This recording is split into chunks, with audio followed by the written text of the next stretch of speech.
Assalamualaikum warahmatullahi wabarakatuh. Perkenalkan, nama saya Muhammad Naufal Mansur dari Informatika semester 7. Di sini saya akan menjelaskan tentang contoh kasus hak cipta, penjelasan, analisis, dan putusan PN. Pertama, kasus pelanggaran hak cipta lagu Cantik dari Gen Halilintar. Pembahasan kasus pelanggaran hak cipta yang melibatkan Gen Halilintar dimulai ketika mereka menggunakan lagu Cantik tanpa izin dari pihak Nagasuara memiliki hak cipta lagu yang dipopulerkan oleh Siti Badriah. Kejadian ini terjadi dalam konteks pembuatan video cover oleh Gen Halilintar untuk konten di akun YouTube mereka. Setelah melakukan 3 kali mediasi untuk mencapai penyelesaian damai, Nagasuara mengambil langkah lebih lanjut dengan mengajukan gugatan resmi ke Pengadilan Negara Jakarta Pusat dengan nomor perkara 82/PDT.Sus/Hak Cipta /2019/PN.Niaga.JKT.BST.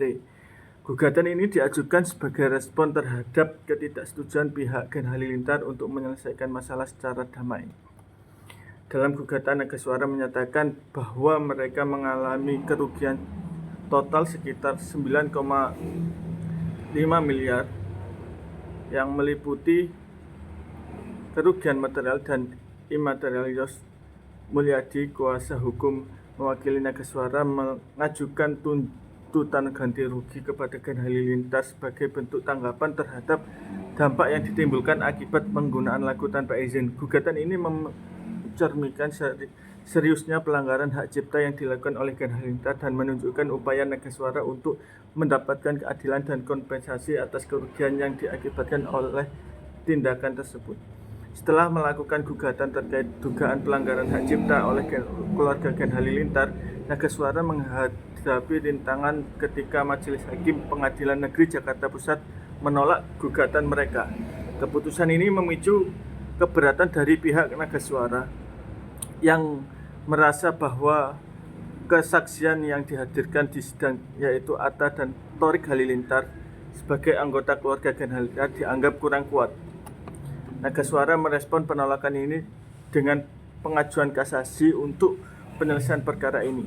Yos Mulyadi, kuasa hukum yang mewakili Nagasuara, menyatakan keberatan atas saksi yang dihadirkan tidak disumpah dan kesaksian tersebut dianggap kurang memenuhi standar hukum acara yang berlaku.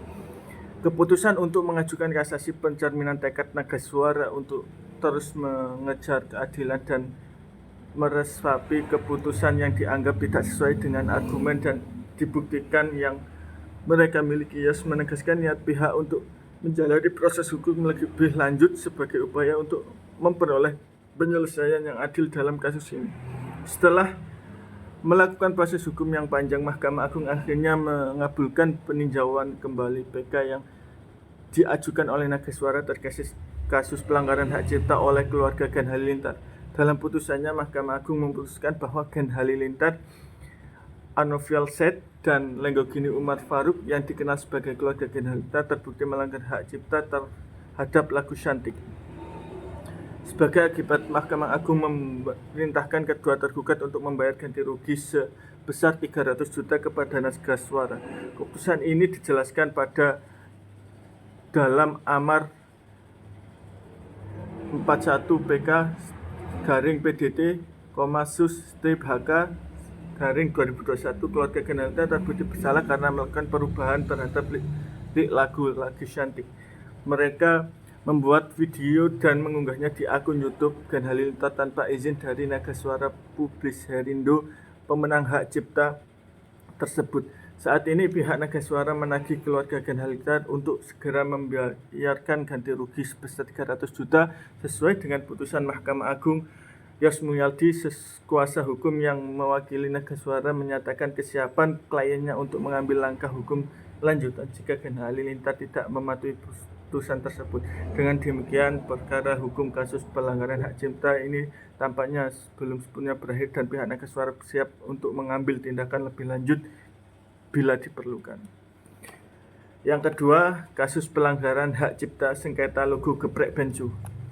Pembahasan kisah sengketa merek geprek Bensu memasuki babak baru dengan pengusaha kuliner Benny Sujono sebagai pihak yang berseteru melawan Ruben Onsu yang dikenal sebagai artis dan komedian. Gugatan ganti rugi diajukan oleh PT Ayam Geprek Benny Sujono dengan nomor perkara 32-PDT-Sus strip HKI strip merek strip 2022-PN Niaga JKT.PST dan menunjukkan peran Ruben Samuel Onsu sebagai tergugat 1, sementara Kementerian Hukum dan HAM sebagai tergugat 2. Lamaran resmi di Pengadilan Niaga Jakarta Pusat pada 14/4/2022 memuat informasi terkait perkembangan terbaru dalam kasus ini. Dalam petitum yang diajukan kepada Pengadilan Niaga Jakpus, PT Ayam Geprek Benny Sujono atau Ayam Geprek Bensu meminta keputusan dari pengadilan yang menyatakan bahwa mereka adalah pemilik dan pemakai pertama merek Ayam Geprek Bensu sedep bener atau yang dikenal sebagai Ayam Geprek Bensu yang sah. Kasus ini menyoroti perseteruan di dunia kuliner dan bisnis antara dua tokoh yang memiliki eksistensi di bidang yang berbeda. Dengan gugatan ini, sengketa mereka Geprek Bensu semakin rumit dan menarik perhatian publik, sementara pengusaha Benny Sujono berupaya membuktikan hak kepemilikannya mereknya di hadapan Pengadilan Niaga Jakarta Pusat.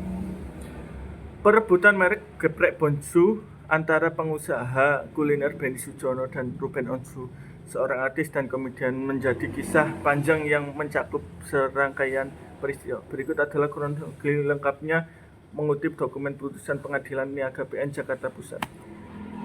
April 2017, Yang Chen Kurnian dan Stephanie Livinus mendirikan Ayam Geprek Bensu. Jordi Onsu, saudara Ruben Onsu, gabung menjadi manajer operasional. Ruben Onsu ditawari menjadi duta promosi, dan karena nama restoran Ayam Geprek tersebut sama dengan nama akhir Ruben yakni Onsu, Ruben Onsu pun dijadikan duta promosi. Foto dan nama Ruben dipasang di sejumlah cabang restoran. Mei 2017, Ruben Onsu diberikan kompensasi sebagai duta promosi sejumlah cabang atau outlet bisnis makanan merek Ayam Geprek Bensu sedep bener atau bener. Ruben Onsu menerima sekitar 663 juta sebagai kompensasi. Agustus 2017, Ruben Onsu mendirikan bisnis ayam geprek sendiri bernama Geprek Bensu dan melarang Yang Chen menggunakan nama Bensu pada bisnisnya. Mei 2018, Ruben Onsu mendaftarkan nama Bensu sebagai singkatan Ruben Samuel Onsu ke PN. Jaksel mengklaim nama tersebut sebagai miliknya. September 2018, Ruben Onsu menggugat PT Ayam Geprek Benny Sujono atas penggunaan nama Bensu di Pengadilan Niaga PN Jakarta Pusat.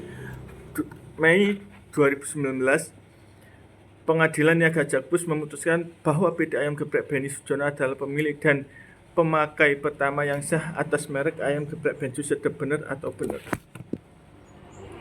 Agustus 2019, Ruben Onsu melakukan somasi kepada Yang Chen agar tidak menggunakan merek Bensu pada usaha kuliner Ayam Geprek Bensu sedep bener dan meminta uang ganti rugi senilai 100 miliar dari PT Ayam Geprek Benny Sujono. April 2020, Ruben Onsu mengajukan kasasi ke Mahkamah Agung atas putusan Pengadilan Niaga Jakarta Pusat. MA menolak kasasi Ruben pada Mei 2020, memperkuat keputusan PN Niaga. Oktober 2020, PT Ayam Geprek Benny Sujono mengajukan gugatan kepada Dirjen KI Kemenkumham karena dianggap menerbitkan suara penghapusan merek terdaftar yang seharusnya hanya mencakup merek atas nama Ruben Onsu. April 2022, PT Ayam Geprek Benny Sujono menggugat Ruben Onsu atas dugaan pelanggaran merek dengan nomor perkara 32-PDT-Sus strip HKI merek 2022-PN Niaga JKT.PST.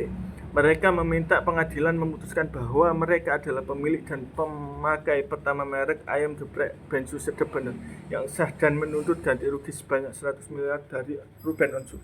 Kisah ini mencerminkan kompleksitas dalam dunia bisnis dan hukum. Mereka dagang dengan pihak yang terlibat saling mengajukan gugatan untuk menegakkan hak dan kepemilikan mereka atas merek Geprek Bensu. Sekian presentasi dari saya. Kurang lebihnya mohon maaf. Assalamualaikum warahmatullahi wabarakatuh.